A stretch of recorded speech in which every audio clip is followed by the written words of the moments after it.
नमस्कार, सुजस बुलेटिन में आपका स्वागत है। मैं हूं आपके साथ अश्विनी सरोही। एक नजर हेडलाइंस पर।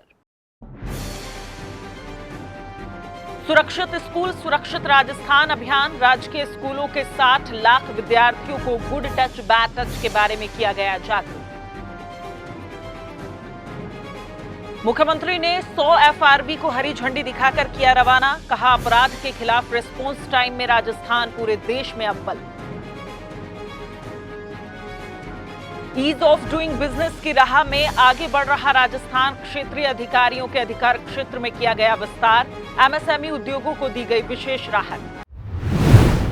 बच्चों में गुड टच बैड टच की समझ विकसित कर समाज को चाइल्ड अब्यूज से मुक्त करने के मकसद से राजस्थान के स्कूल शिक्षा विभाग द्वारा शनिवार को सुरक्षित स्कूल सुरक्षित राजस्थान अभियान के तहत 66,000 से ज्यादा सरकारी स्कूलों में एक ही दिन में असुरक्षित स्पर्श के प्रति जागरूकता के लिए विशेष अभियान आयोजित किया गया। इसके तहत सरकारी विद्यालयों में करीब 60 लाख विद्यार्थियों को सुबह 8 बजे से 12 बजे तक गुड टच बैड टच के बारे में प्रशिक्षित किया गया। मुख्यमंत्री श्री अशोक गहलोत ने प्रदेश की स्कूलों में संचालित इस अभियान की सराहना की। उन्होंने सभी सरकारी स्कूलों में बच्चों को प्रशिक्षण देने वाले ट्रेनर्स से अपील की है कि वे व्यक्तिगत रुचि लेकर विद्यार्थियों को इस संवेदनशील विषय के बारे में पूरी तरह जागरूक करें, जिससे प्रदेश और समाज में मासूम बच्चों के इर्द गिर्द एक सुरक्षा का चक्र बन जाए। उन्होंने कहा कि ये देश में अपनी तरह का पहला महाजागरूकता अभियान होगा। गुड टच बैड टच के बारे में शनिवार को पहले चरण के प्रशिक्षण सत्र के बाद आगामी 6 महीने में 2 बार इसका रिपीटेशन होगा। इससे समाज में चाइल्ड अब्यूज के प्रकरणों को कम करने में मदद मिलेगी। अगर पीछे की इमोशंस अच्छी है, हैप्पीनेस, लव, सेफ्टी, तो these touches are good, but person is not important. Again मैं कह रहा हूं, पर्सन की इमोशन इम्पोर्टेंट। मुख्यमंत्री श्री अशोक गहलोत ने पुलिस मुख्यालय में कानून व्यवस्था की समीक्षा बैठक ली। इस दौरान मुख्यमंत्री ने 100 फर्स्ट रिस्पॉन्स व्हीकल को हरी झंडी दिखाकर रवाना किया। मुख्यमंत्री ने कहा कि अपराधों के विरुद्ध रिस्पॉन्स टाइम में राजस्थान पूरे देश में अव्वल है। उन्होंने कहा कि पुलिस द्वारा लगभग सभी आपराधिक घटनाओं का खुलासा कर अपराधियों को पकड़ा जा रहा है और न्यूनतम समय में उनको सजा दी जा रही है। प्रदेश में कानून व्यवस्था मजबूत बनाए रखने और इसके समक्ष आने वाली चुनौतियों से निपटने के लिए हमारी सरकार हर संभव प्रयास और नवाचार कर रही है। मुख्यमंत्री ने कहा कि कानून व्यवस्था सुचारू रखने और पीड़ितों को न्याय दिलवाने की जिम्मेदारी पुलिस के कंधों पर है। पिछले एक अरसे से पुलिस कार्रवाई कर रही है, हर जिले के अंदर बड़ी संख्या में पकड़ रही है अपराधियों को, कैंपेन चला रही है और मैं समझता हूँ बहुत कामयाबी के साथ कैंपेन चल रहा है। अब मैं जो मुख्य बातें आपको कुछ शेयर करना चाहूँगा, क्योंकि हमने कई नवाचार किए हैं और नवाचार के आधार पर राजस्थान आज इस स्थिति में आ गया जो कि एक मॉडल बन गया देश के अंदर कि किस प्रकार से राजस्थान में कंट्रोल हुआ अपराध और फरियादी को राहत मिली है, क्योंकि थानों के अंदर एफआईआर दर्ज होती नहीं है, देश के अंदर आज भी नहीं होती, राज्यों के अंदर भगा देते हैं। हमने जो है पूरा अप्रोच बदला है राजस्थान के अंदर। अब राजस्थान के अंदर हर थाने में एफआईआर दर्ज होने लग गई है। उसमें मैंने कहा था इससे संख्या बढ़ेगी, एफआईआर की संख्या बढ़ेगी, उसकी हमें चिंता नहीं। हमें चिंता है कि फरियादी को न्याय मिले। मुख्यमंत्री ने कहा कि दौसा की घटना दुर्भाग्यपूर्ण है। कर्तव्य पालन के दौरान जान गंवाने वाले कांस्टेबल प्रहलाद को 2 मिनट का मौन रखकर श्रद्धांजलि दी गई। उन्होंने कहा कि कांस्टेबल प्रहलाद के एक परिजन को सरकारी नौकरी, मुख्यमंत्री सहायता कोष से 20 लाख रुपए सहित कुल 1 करोड़ रुपए की आर्थिक सहायता और पारिवारिक पेंशन सहित विभिन्न राहत दी जाएगी।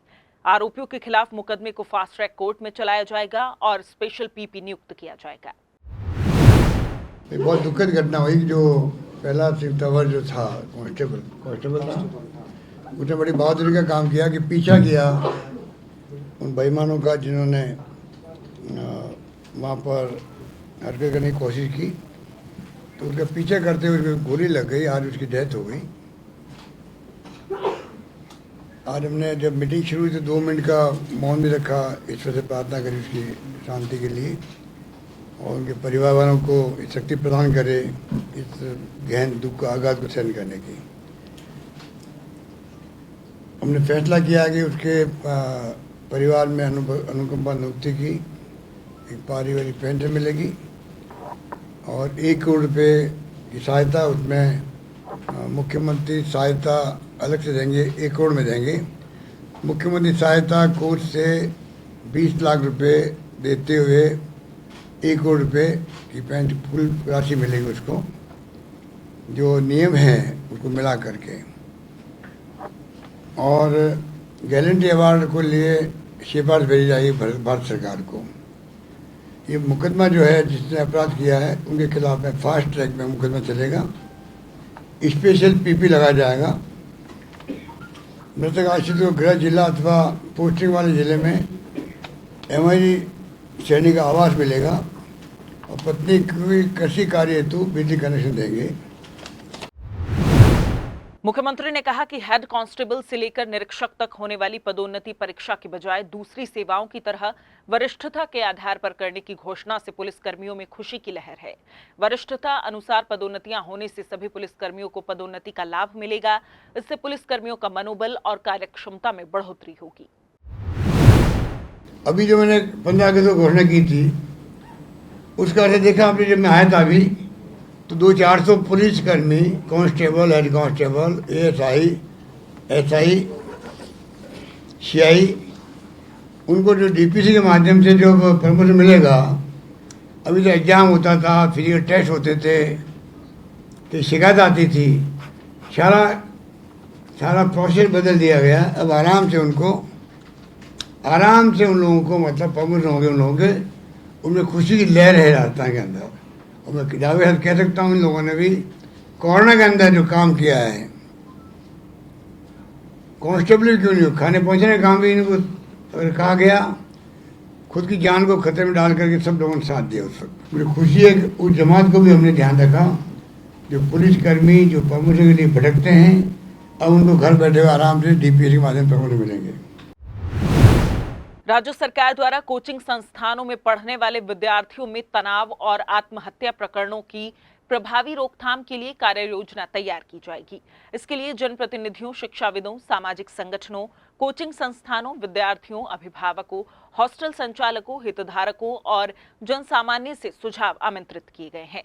ये सुझाव प्रमुख शासन सचिव उच्च एवं तकनीकी शिक्षा विभाग की अध्यक्षता में गठित समिति को ईमेल या मुख्य भवन शासन सचिवालय जयपुर में 2 सितंबर शाम 5 बजे तक दिए जा सकते हैं।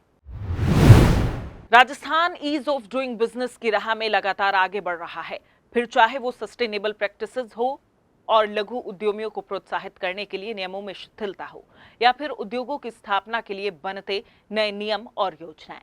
निवेश और निवेशकों को आकर्षित करते राजस्थान में राज्य सरकार के लिए भी ईज ऑफ डूइंग बिजनेस अब महत्वपूर्ण प्राथमिकता बन चुका है। राजस्थान राज्य प्रदूषण नियंत्रण मंडल द्वारा भी उद्योगों के संचालन और सुलभता को ध्यान में रखते हुए क्षेत्रीय अधिकारियों के क्षेत्राधिकारों में विस्तार किया जा रहा है। MSME इकाइयों को जल अधिनियम और वायु अधिनियम के तहत प्रदूषण नियंत्रण मंडल की अनुमति के लिए विभिन्न प्रक्रियाएं करने की शक्तियां सौंपी गई हैं, जिससे उद्यमियों को मुख्यालय से अनुमति नहीं लेनी होगी और समय की बचत के साथ उद्योग स्थापना की राह के आसान रास्ते खुल सकेंगे। वहीं क्षेत्रीय स्तर पर उद्योगों के सुगम संचालन से रोजगार के अवसरों को एक नई राह मिल सकेगी। मुख्यमंत्री श्री अशोक गहलोत ने प्रदेश के आंगनबाड़ी केंद्रों के बच्चों के लिए यूनिफॉर्म खरीद के लिए 125 करोड़ 80 लाख रुपए के अतिरिक्त प्रावधान को स्वीकृति प्रदान की है। मुख्यमंत्री की इस मंजूरी से आंगनबाड़ी केंद्रों के 3 से 6 वर्ष आयु वर्ग के बच्चों को यूनिफॉर्म उपलब्ध हो सकेगी। मुख्यमंत्री द्वारा दी गई मंजूरी के अनुसार हर बच्चे को 2 सेट रेडीमेड यूनिफॉर्म, 2 टी-शर्ट और 2 पैंट उपलब्ध करवाई जाएगी। आपको बता दें कि राज्य में 62,000 से ज्यादा आंगनबाड़ी केंद्र संचालित हैं। इसके तहत लगभग 16,89,000 बच्चों को यूनिफॉर्म उपलब्ध करवाई जाएगी। मुख्यमंत्री श्री अशोक गहलोत ने उदयपुर एयरपोर्ट के विकास और विस्तार के लिए अतिरिक्त 145 एकड़ भूमि निःशुल्क उपलब्ध करवाए जाने की मंजूरी दी है। इस भूमि के अधिग्रहण पर लगभग 83 करोड़ 50 लाख रुपए की लागत आएगी, जो उदयपुर नगर विकास न्यास द्वारा वहन की जाएगी। मुख्यमंत्री की इस मंजूरी से उदयपुर एयरपोर्ट पर सुविधाओं का विस्तार हो सकेगा, जिससे यात्रियों को सुगमता होगी। जिस बुलेटिन में फिलहाल इतना ही, फिर होगी आपसे मुलाकात। तब तक के लिए नमस्कार।